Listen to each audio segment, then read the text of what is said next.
तो देवताओं ने बता दिया। राजा खट्वांग को देवताओं ने कहा कि आपकी आयु केवल एक मुहूर्त बची हुई, बस एक मुहूर्त बाद आप मर जाएंगे। एक मुहूर्त कितना होता है? बोले 48 मिनट का, बस 24 मिनट की एक घटी और 2 घटी का एक मुहूर्त, मात्र 48 मिनट बचे।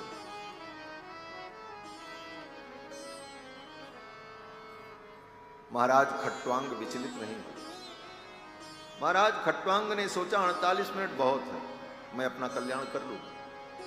और उसी क्षण उन्होंने अपने मन को, चित्त को भगवान में लगा दिया और सारी चिंताएं छोड़कर पद्मासन लगा करके बैठ गए और भगवान का ध्यान करने लगे। अपने मन को, चित्त को भगवान में लगा दिया, चिंता छोड़ दी और भगवान का चिंतन करने लगे। और परिणाम बोले 48 मिनट बाद उनकी मृत्यु जब आई तो वो भगवान को प्राप्त हो गए, उन्हें परम गति मिल गई। मात्र 48 मिनट में उन्होंने अपने कल्याण का रास्ता तय कर लिया। मुहूर्तात् सर्वमुत्सृज्य गतवान अभयम हरिम, एक मुहूर्त में ही उन्होंने अभय पद को प्राप्त कर लिया। ये तो हमारे ऊपर आधारित है। हम अपना कल्याण अगर चाहते हैं तो हमारा कल्याण होगा, और अगर हम स्वयं नहीं चाहेंगे तो हमारा कल्याण कोई दूसरा नहीं करेगा। गोस्वामी तुलसीदास जी तो कहते हैं, अनेक जन्मों की बिगड़ी। कूलर बंद करो, बहुत आवाज कर रहा है। कूलर बंद करो, बहुत आवाज कर रहा है। नारायण। गोस्वामी जी महाराज कहते हैं कि बिगड़ी जन्म अनेक की, सुधरे अबहीं आज। अनेक जन्मों की बिगड़ी आज और अभी सुधर जाए, इतनी बड़ी गारंटी कौन लेगा? बिगड़ी जन्म अनेक की, सुधरे अबहीं आज। हो ही राम को राम, जप तुलसी तज कुसुमा। आज से ही राम जी के हो जाओ और राम जी में मन को लगा दो, तुम्हारे अनेक जन्मों की बिगड़ी आज ही बन जाए। करना इतना ही है, लेकिन इतना ही नहीं हो पाता। सुखदेव भगवान ने राजा परीक्षित को सर्वप्रथम भगवान के विराट रूप का वर्णन करके सुनाया। सुखदेव जी ने कहा, राजन ये जो तुम देख रहे हो ना, ये सब भगवान है।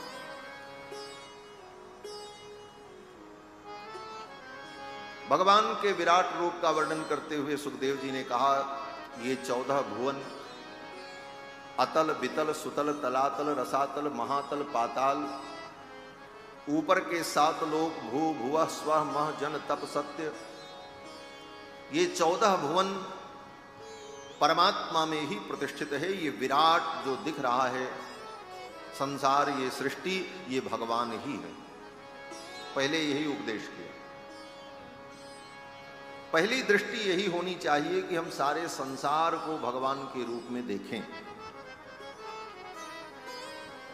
बोले महाराज देखेंगे तो कहीं पत्थर दिखाई पड़ेगा, कहीं पानी दिखाई पड़ेगा, कहीं नदी दिखाई पड़ेगी, कहीं पहाड़ दिखेगा, सूरज चंद्रमा दिखेगा, तारा दिखेंगे। कैसे हम समझें कि ये भगवान? तो सुखदेव जी कहते हैं, ये चिंतन करो। क्या चिंतन करना है? बोले पाताल में तस्य ही पादमूलम, नीचे का जो अंतिम लोक पाताल है वो क्या है? बोले भगवान का चरण है। ये चिंतन करो। पाताल में तस्य ही पादमूलम, उसका नाम पाताल इसीलिए, लोग कहते हैं ना नीचे पाताल लोक है, तो पाताल का अर्थ क्या है? बोले पाताल का अर्थ होता है पाद तल। पाद तल, पाद माने चरण और चरण का तल माने नीचे का हिस्सा। तो किसके चरण का नीचे का हिस्सा? बोले परमात्मा के, इसीलिए उसका नाम पाताल है। पाताल में तस्य ही पादमूलम, और ऊपर का जो ब्रह्मलोक है वो भगवान का ब्रह्मरंध्र है। ये संपूर्ण सृष्टि भगवान में ही विद्यमान है। सूर्य को देखो तो ये भावना करो ये भगवान के नेत्र हैं। चंद्रमा को देखो तो ये भावना करो ये भगवान का मन है। अग्नि को देख करके ये भावना करो ये परमात्मा का मुख है। और ये केवल भागवत में नहीं, वेदों में इन सब सारे विषयों का वर्णन है। वेदों की ही व्याख्या तो श्रीमद् भागवत महापुराण है। सर्व वेदांत सारम ही श्री भागवत मिश्यते, निगम कल्पतरोर गलितम फलम, वेद रूपी वृक्ष का ही पका फल श्रीमद् भागवत महापुराण। तो वेदों में भी यही प्रार्थना की गई, चंद्रमा मनसो जातश्चक्षोः सूर्यो वजायत, श्रोत्राद वायुश्च प्राणश्च मुखाद अग्निर अजायत। ये सूर्य भगवान का नेत्र है, चंद्रमा भगवान का मन है, वायु भगवान का कान है, मुखाद अग्निर अजायत, ये अग्नि परमात्मा के मुख से प्रकट हुआ, ये अग्नि परमात्मा का मुख है। ये ब्राह्मण परमात्मा के मुख हैं, क्षत्रिय उसकी भुजाएं हैं, वैश्य उसकी उरु है, कमर है, कटिभाग है। पदभ्याम शूद्रो अजायत, उस विराट परमात्मा का चरण ही चतुर्थ वर्ण है। इस प्रकार संपूर्ण सृष्टि परमात्मा में ही विद्यमान है। ये भगवान का विश्व रूप है।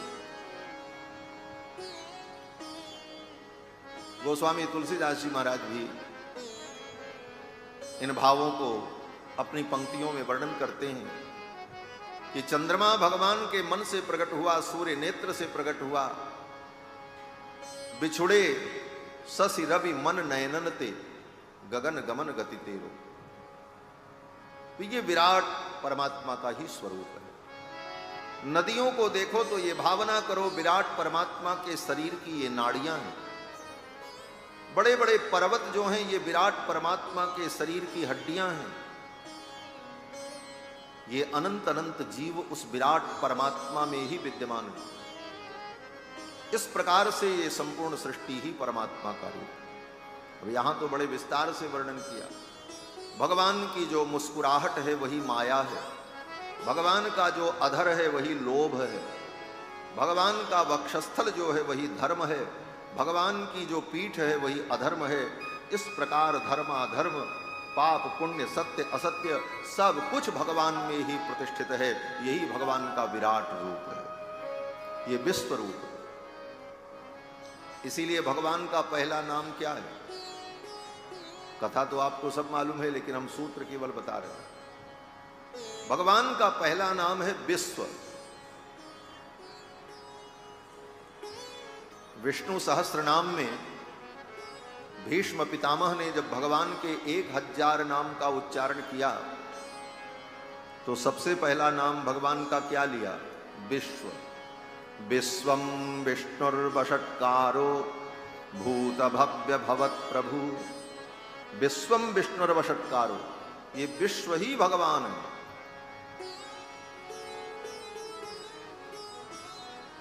इसीलिए विष्णु सहस्त्र नाम में जब भगवान का ध्यान किया जाता है तो विश्वरूप का ही ध्यान किया जाता है।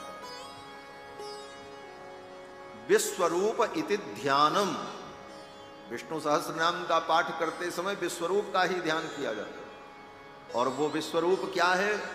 बोले भूपादौ यस्य नाभिर्व्यदसुर नीलश्चंद्र सूर्यौ च नेत्रे, कर्णावासा शिरोद्यौ मुखमपि दहनो यस्य वास्तेयमब्धिः, अंतस्थं यस्य विश्वं सुरनर खगो भोगि गंधर्व दैत्यैः, चित्रं रम रम्यते तं त्रिभुवन वपुषं विष्णुमीशं नमामि। ये त्रिभुवन ही जिनका बपू है, विग्रह। तो भगवान के विराट रूप का वर्णन किया। फिर भगवान के सूक्ष्म रूप का वर्णन किया सुखदेव। सुखदेव जी कहते हैं बड़े बड़े योगी महात्मा अपने हृदय में भगवान के जिस रूप का ध्यान करते हैं वह भगवान की सूक्ष्म धारणा है। पद्मासन लगाकर प्राणायाम के द्वारा वायु का शोधन करके अपने हृदय के अंदर ही भगवान का दर्शन करना।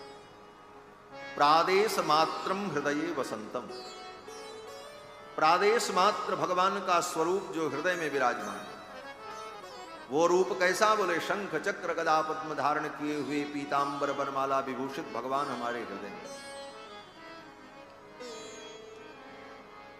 पहले विराट का वर्णन, फिर सूक्ष्म परमात्मा जो अंतर्यामी हमारे हृदय में है उसका वर्णन। अब इसका क्या मतलब हुआ? इसका मतलब ये हुआ कि जब तुम्हारी आंखें खुली हों और तुम्हारी आंखों से ये संसार दिखे, तो इस संसार को भगवान के रूप में देखो, और जब आंखें बंद करके ध्यान करो तो अपने हृदय के अंदर भगवान को देखो। अर्थात आंख खुले तब भी तुम्हें भगवान का चिंतन हो, और आंख बंद हो तब भी भगवान का चिंतन हो। इस प्रकार भगवान की स्थूल धारणा और सूक्ष्म धारणा, दो धारणाओं का वर्णन किया। इसके बाद सद्यो मुक्ति और क्रम मुक्ति का वर्णन किया। सद्यो मुक्ति क्या है? बोले सद्यो मुक्ति का मतलब योग के द्वारा भगवान का ध्यान करते हुए योगी अपने प्राण को अपने सुषुम्ना नाड़ी में ले जाकर के अपने ही प्रयास से शरीर का उत्क्रमण कर लेता है। उस योगी को तत्काल मुक्ति की प्राप्ति हो जाती है, सद्यो मुक्ति। क्रम मुक्ति, बोले क्रम मुक्ति, बोले उपासना करके कुछ कामनाएं अगर शेष रह गई तो तत्त लोकों में जाकर के उन लोकों में सुख को भोगते हुए प्रलय काल आने पर वह जीवात्मा पुनः भगवान में विलीन हो जाता है। ये क्रम मुक्ति। इसके बाद सुखदेव भगवान ने राजा परीक्षित को अनेक देवताओं की उपासना के विविध फल का वर्णन किया। सुखदेव जी कहते हैं, राजन, कुछ लोग इंद्र की आराधना करते हैं। क्यों? बोले हमारी इंद्रियां ठीक रहें इसलिए। इंद्रम इंद्रिय कामस्तु प्रजा काम प्रजापतिम। हमारी इंद्रियां ठीक रहें इसलिए व्यक्ति इंद्र की आराधना करता है।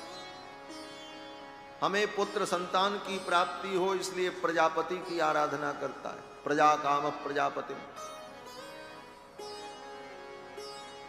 प्रतिष्ठा की कामना से यज्ञादि कर्म करता है। देवी मायाम तु श्री कामः। धन की कामना के लिए माया देवी की आराधना करता है। इस प्रकार अलग अलग कामनाओं के लिए अलग अलग देवताओं की आराधना लोग करते हैं और तत्त फलों को प्राप्त करते हैं। और इसी में उनका समय बीत जाता है। जो कामनाएं प्राप्त होती हैं वो एक दिन नष्ट भी हो जाती हैं, क्योंकि वेदों ने कहा कि परीक्ष लोकान कर्मचितान ब्राह्मणो निर्वेदमायात नास्त्य कृतकृतेन। श्रुति कहती है, वेद भगवान कहते हैं। क्या कहते हैं? बोले परीक्ष लोकान कर्मचितान। संसार के कर्मों से प्राप्त जो वस्तु है उसकी परीक्षा करो। क्या परीक्षा करें? बोले आप खेत में जाकर के खेती करते हो, बड़ा परिश्रम किया, खेत जोता, बीज डाला, पानी डाला, खाद डाला, समय समय पर उसकी सुरक्षा करते रहे, और समय आने पर जब वो पका तो उसे काट करके लाए और उसे आपने अपने घर में रखा और उसे खाया। इतना कर्म करने के बाद जो फल मिला, जो अन्न मिला, क्या सदा के लिए मिला? प्रश्न ये, सदा के लिए नहीं मिला। ज्यादा से ज्यादा 6 महीने साल भर खाओगे, उसके बाद खत्म हो जाए, फिर खेती करनी पड़ेगी। इसका मतलब वेद भगवान कहते हैं विचार करो। परीक्ष लोकान कर्मचितान। कर्म से जो कुछ प्राप्त होता है वो एक दिन नष्ट हो जाता है, अस्थाई नहीं होता।